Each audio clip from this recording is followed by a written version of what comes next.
am recording live. I am already starting day 4 of these 12 days in a row.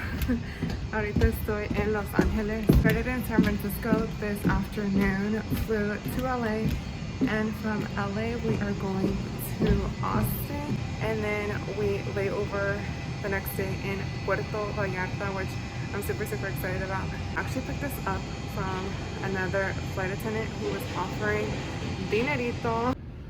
Anyways, como estaba diciendo earlier, I picked up this trip from another flight attendant and he was offering money. So yo quería más dinerito, so I took it. This trip isn't really too productive for it being a 4-day trip, but the layovers kind of make up for it because they're really good layovers and they're pretty long. But yeah, ahorita estamos esperando. Our flight leaves in about another hour or so. So I'm just kind of snacking, and I bought some cafecito because we land in Austin at midnight. Yeah, so I'll take you guys with me on this next 4-day trip. Casi me terminé el café, but we land at midnight tonight in Austin, so I'm gonna need this. Alright guys, we have the Christmas music now. Christmas boarding music.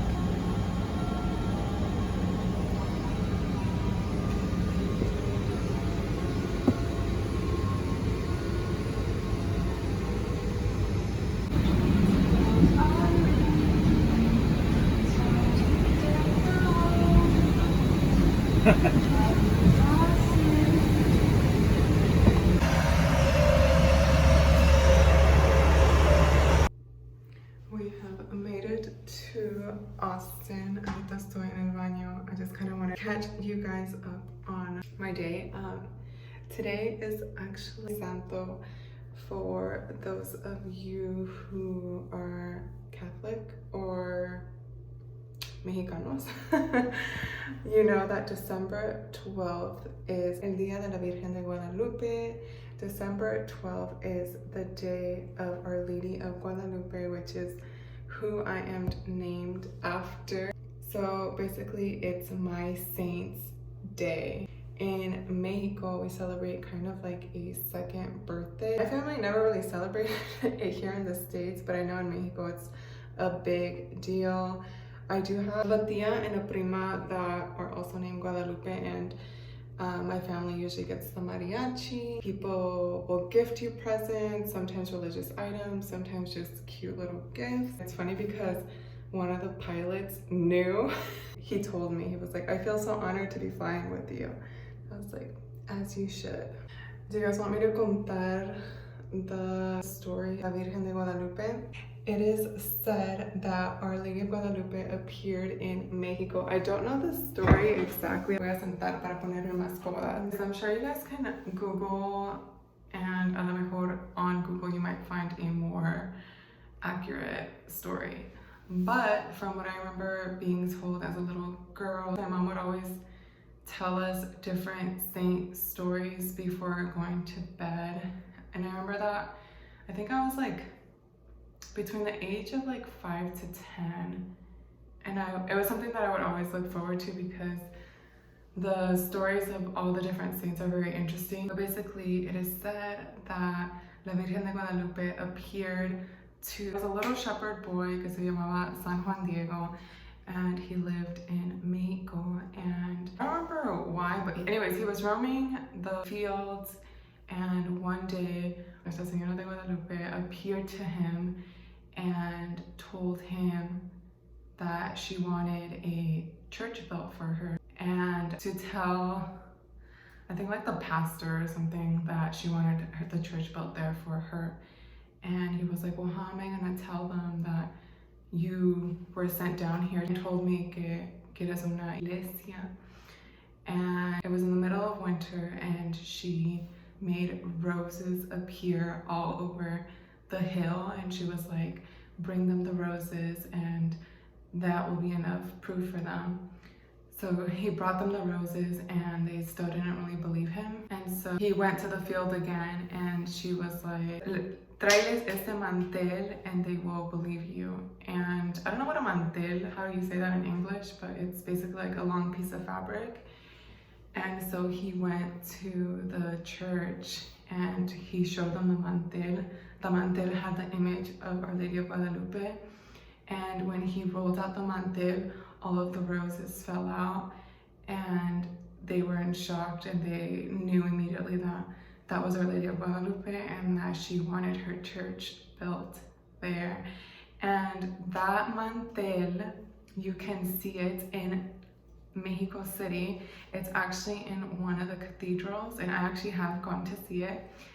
And there's so many stories about the mantel también. There were so many studies done on it. You could see the little heartbeat on her stomach because she was like pregnant with baby Jesus, and that in like when people magnified or looked with a magnifying glass in her eyes, you can see the reflection of when San Juan Diego opened the mantel and what she saw, which was like the bishop and everybody who was there when he presented that she wanted her church built.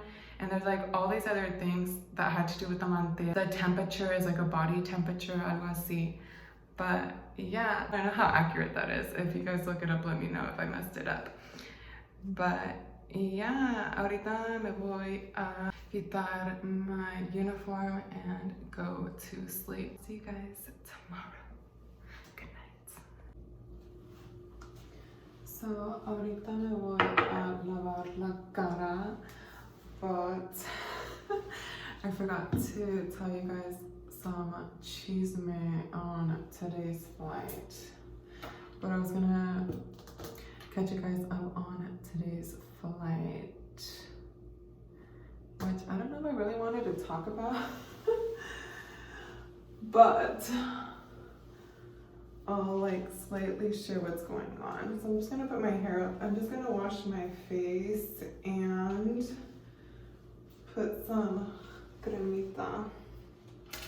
Una de las señoras is being a little extra. So this trip is pretty senior. I'm the most junior in this trip. Usually like a lot of the Mexico trips run pretty senior because I mean everybody wants to lay over in Mexico. But I'm working a lead position. So lead position is first class. And one of the ladies had already messaged me privately prior to the flight asking to switch position. Y le dije que no. Le dije que no only because, I don't know, certain routes, I feel like certain routes are easier to work in first class versus in main cabin, especially depending on how many services you're doing. So me siento más cómoda the flights that we're doing serving first class. So got there today, and the other lady I had worked with también already prior, pero no sé qué le pasa, but both of them are I look like a raccoon. Both of them usually work lead position. Y pues yo también. But okay, my face is all red. I feel like Jonas feels some type of way that I'm working first class, but no me ha dicho nada. And my biggest pet peeve, you guys, is when people are passive aggressive. She has said so much stuff just today. She was like, oh, I never used the curtain in first class. And I'm like, okay, well, I do. And then I had served, one of my ladies was drinking red wine. She like came up when I was serving her another glass, and she was like, you're serving out of those glass cups. So we have 2 glass cups in first class. One is a chunky glass and the other one is a tall skinny glass. So I was pouring the red wine in the chunky glass, and she was like, those are not wine cups. I can't believe you're using that. I was like, really? Because I don't remember anywhere saying what glass is specifically for wine. And she was like, well, that's just horrible presentation. She was like, but don't worry, I won't tell anybody. And it's like, I don't care if you tell somebody. I am from Napa, and the wine needs to breathe. So if you're pouring red wine, it needs to be served in a, if you ever drink red wine, they usually serve it in a bowl-looking glass because the wine does need to breathe. Tell me how she does things and how I'm doing everything wrong. And it's like, ¿Quién te preguntó? ¿Quién te preguntó? Señora, ¿quién le preguntó? Señora, ¿quién le preguntó? Sometimes you just work with some people that make work a little harder.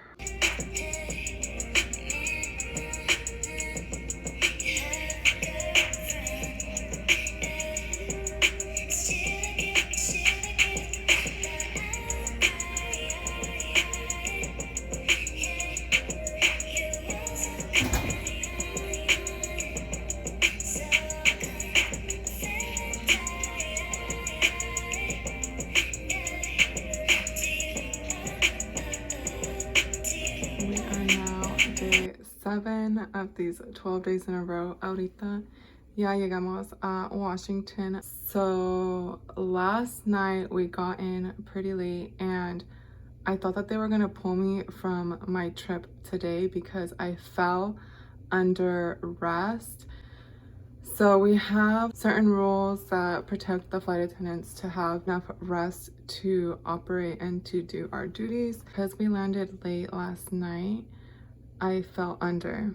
And instead of pulling me off the trip, cruise scheduling delayed the flight by 30 minutes so I would still be legal to work it. So I'm super tired. Technically the rest is 10 hours and I live an hour away from the airport, and then the report today was at 7, so there's rush hour traffic, so I always leave 2 hours prior and then waking up an hour prior to get ready. So I got about 5 to 6 hours of sleep last night, so I'm still pretty exhausted. And today we are in Dulles. I have an entire suite, which is super cute. This hotel is super nice. But ahorita me voy a cambiar because I'm actually gonna go and have dinner with the crew. No traje comida because, like I told you guys, I barely had rest at home last night, que ni tuve tiempo para empacar comida. And so I literally have nothing. I was eating a bag of chips on the plane and I'm starving. So thankfully my crew wants to go eat somewhere. I actually did not pack because I did not have any plans on leaving the hotel. It's a 2-day trip, but porque no tengo comida, tengo que salir. So thank God I do have this just very basic black set. And this is what I'm gonna go have dinner with my crew. Y ahorita los voy a llevar conmigo. Vámonos a comer.